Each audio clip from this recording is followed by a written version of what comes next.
टाकली मी दाखवून देतो तुम्हाला प्रूफ सहित दाखवून देतो. नाही ब्रेन वेस्टिंग नाही असे कितीतरी उदाहरण मिड सीझनचे काही न मिळाले असतील आणि काही नजे आहेत. एका गटाचं बोलायला एका सर्वे नंबर मध्ये गटामध्ये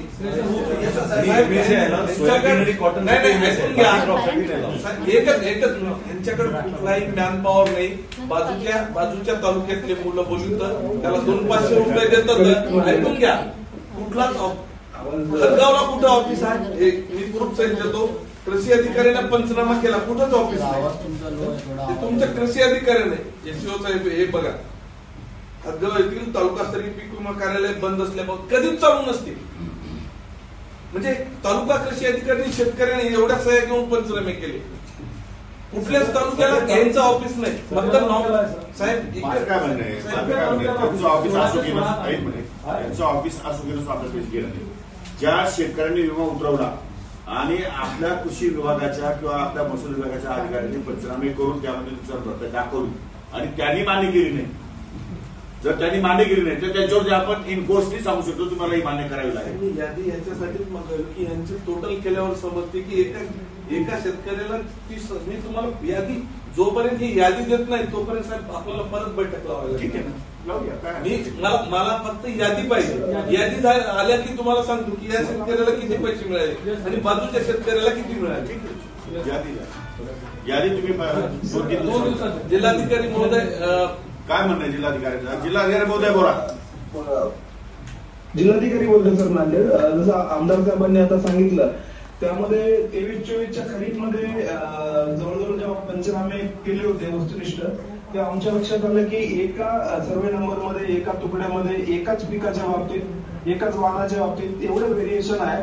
जवळजवळ 70-80% व्हेरिएशन पण सापडलंय आणि 1,94 लाख अर्ज आमच्या अधिकाऱ्यांनी केले होते की हे ध्येय आहे आणि त्यापैकी त्यांनी पडताळणी पण केली होती. जवळजवळ 1.72 लाख अर्जांची पडताळणी केली होती आणि तत्कालीन जिल्हाधिकाऱ्यांच्या अध्यक्षतेखाली जेव्हा जिल्हास्तरीय समितीमध्ये यांना ध्येय आहे असा आदेश दिला होता. परंतु आता जर ते अपीलात आलेले आहेत तर जो मुद्दा आमदार साहेबांनी सांगितला तो रास्त आहे सर की यामध्ये खूप व्हेरिएशन आणि आर्बिट्ररी पंचनामे केले. ठीक आहे त्यामध्ये तुम्हाला आम्ही त्याला आदेश त्यामध्ये जिल्हाधिकारी महोदय आपल्याला अधिकार आहे.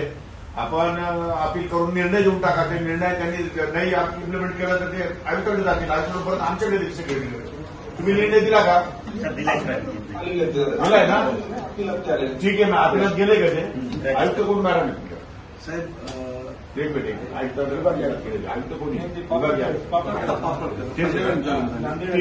आहे. मग आम्ही एक काम करतो आमदार साहेब त्यांचं आयुक्ताला लगेच त्यांच्याशी आयुक्ताचा निर्णय घेऊ त्याला सचिवांना येऊ तो निर्णय काय घेऊ आपण. साहेब एकच म्हणजे की यांच्याकडे नॉन टेक्निकल लोक आहेत. इकडच्या तालुक्यातले तिकडे पाठवत होतं आणि ते लोक तुमचे जे 500-200-500 रुपये देऊन ते सर्वे करायला ना कुठलीच यांना माहिती नाही आणि लोकांकडून एवढी पैशाची लूट करायली. सीझन आली की ते कुठंतरी जायले फोटो पाण्यातले घ्यायले आणि पर्टिक्युलर काही लोकांना पेमेंट टाकायचे म्हणून हे जे बोलायलो मी.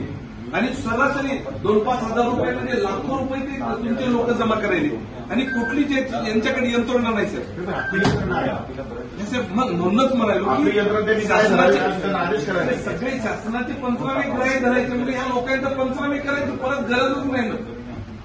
सर ठीक आहे ना. पंचनामे वेगळे नाही करू शकत. पंचनामे यांना आपल्या एजन्सी बरोबर जावं लागतं माहिती करायला लागतं. तुम्ही त्यावेळेस ज्यावेळेस शासनानं अतिवृष्टी म्हणून डिक्लेअर करायला शासनाचे प्रतिनिधी चालले त्यावेळेस आपला प्रतिनिधी तिथं पाठवायला पाहिजे.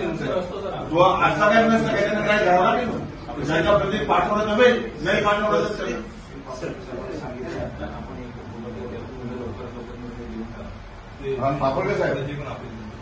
नमस्कार.